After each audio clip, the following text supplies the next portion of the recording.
Amém? A paz do Senhor para todos. Motivo para nós de bastante alegria por essa oportunidade, essa iniciativa que o povo de Deus está tomando, de deixar uma palavra para você, para a sua família, para que nós venhamos estar nos alimentando, né? Venhamos não nos sentir sozinhos, sentir que tem alguém orando, que tem alguém pensando, intercedendo. Eu tenho certeza que você na sua casa também não está fazendo diferente. E eu queria trazer para a nossa reflexão a palavra do Senhor no livro de Lucas, no capítulo 7, do versículo 11 ao 13.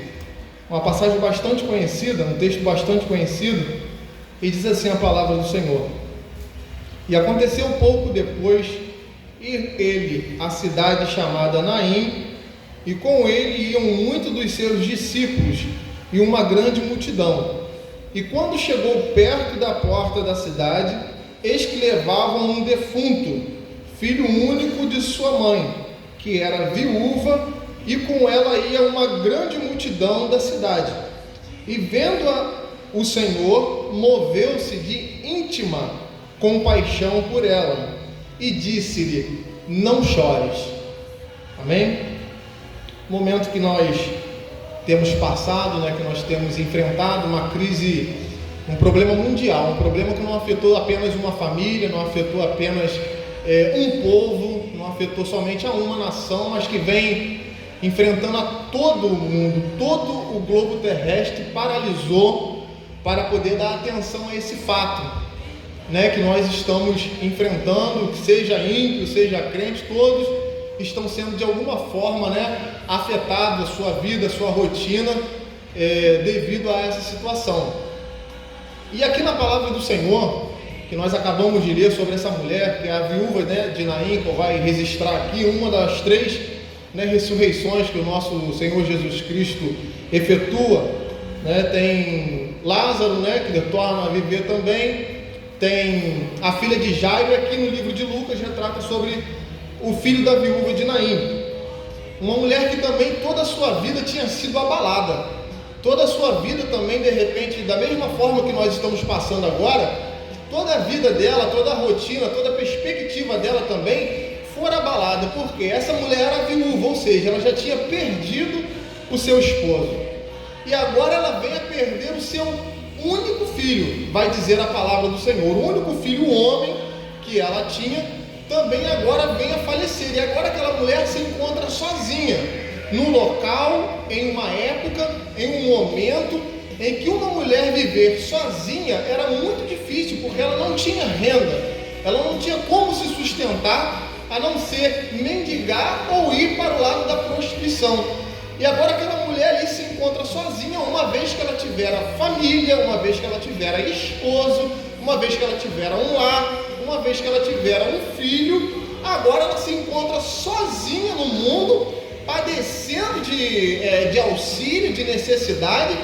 E eu imagino assim a mente daquela mulher, a perspectiva daquela mulher. Eu imagino o que se passava pela cabeça dela, porque realmente uma mulher sozinha naqueles tempos, ela estava vulnerável a toda sorte de adversidade.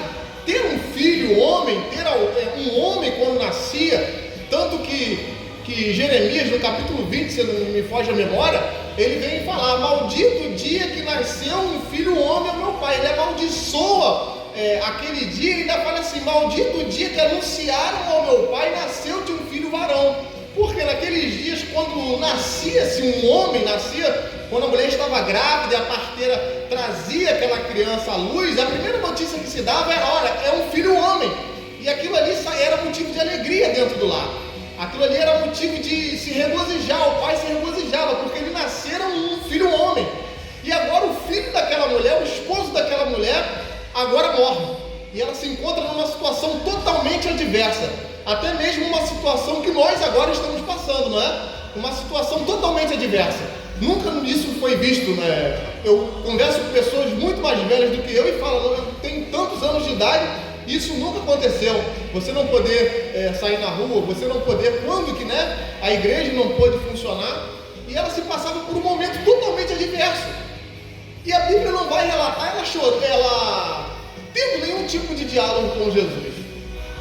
Somente no capítulo anterior, ainda no capítulo 7, vem contando que Jesus Cafarnaum, e quando Jesus chega na entrada da cidade, na porta da cidade, Jesus se depara com aquele cortejo fúnebre. Jesus se depara com aquela situação e ele olha para a mulher. E no versículo que nós lemos aqui, no versículo 12, a palavra vai dizer que Jesus olha para aquela mulher e move-se, não é de compaixão. Jesus vai se mover de uma íntima compaixão. Só que a gente não vê a mulher orando. De repente aquela mulher nunca tinha visto Jesus. De repente aquela mulher nem sabia quem era Jesus ou tinha ouvido falar de Jesus. Mas quando Jesus vê aquela mulher passando por aquela situação adversa, a palavra vai dizer que Jesus se move de uma íntima compaixão por aquela mulher. E a palavra que Jesus libera para aquela mulher é a seguinte: não chores.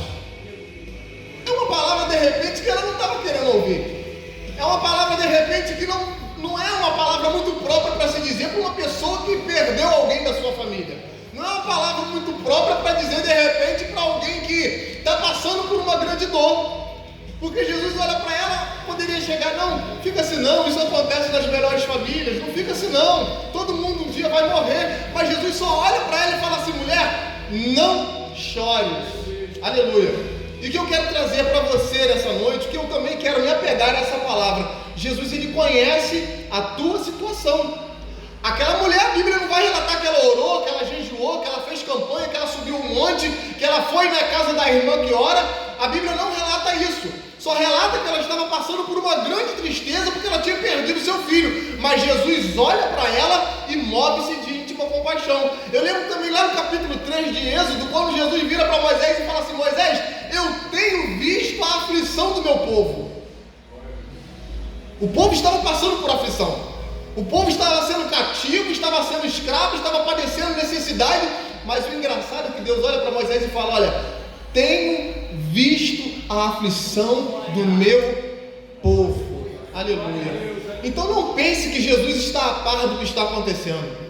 Não pense que Deus ele está a par da situação que nós estamos passando. Não pense que Jesus está de olhos fechados para o que está acontecendo. Jesus está vendo. Jesus está vendo a minha, a sua, a aflição de toda a humanidade. Só que a palavra de repente dele para mim e para você não é a que eu estou querendo ouvir no momento. De repente a palavra que eu estou querendo ouvir é que tudo volte à normalidade. De repente a palavra que eu estou querendo ouvir é que não abra logo as escolas, abra logo as igrejas. Mas a palavra de Jesus não é essa nesse momento. A única palavra que Jesus libera para aquela mulher é: não chores. Porque ele conhecia, ele sabia o que estava passando na vida daquela mulher, ele sabia o que ela estava sentindo, ele conhecia, ele sabia qual era o motivo do choro dela, a aflição, a preocupação da alma dela. E Jesus toca no esquife e aquele rapaz levanta, se assenta e começa a falar, e um milagre acontece na vida daquela mulher. E que você também venha guardar essa palavra. Não pense que Jesus está aliado ao que está acontecendo. Jesus sabe o que está acontecendo. Deus está vendo a sua situação. Só que os planos dele para mim e para a sua vida são muito mais além. Irmãos, tem chegado o momento em que já está chegando o momento de parar de somente contar uma história de eu gravei um versículo que Deus é o nosso refúgio, fortaleza, socorro bem presente.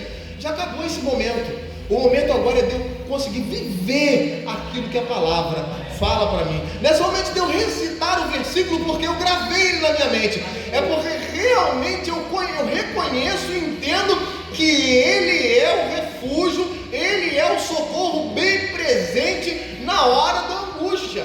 Chegou o momento de eu me apegar a isso, de eu crer nisso, de eu ter convicção de saber que isso é realidade na minha vida. Então não se deixe levar pelo que a mídia está falando, pelo que o governo está falando, pelo que o Brasil está passando. Apenas se firme nessa palavra. Jesus está vendo, Jesus conhece, Jesus sabe. Aquela mulher não orou, aquela mulher não jejuou, aquela mulher sequer teve uma palavra com Jesus, mas Jesus conhecia o que ela estava passando.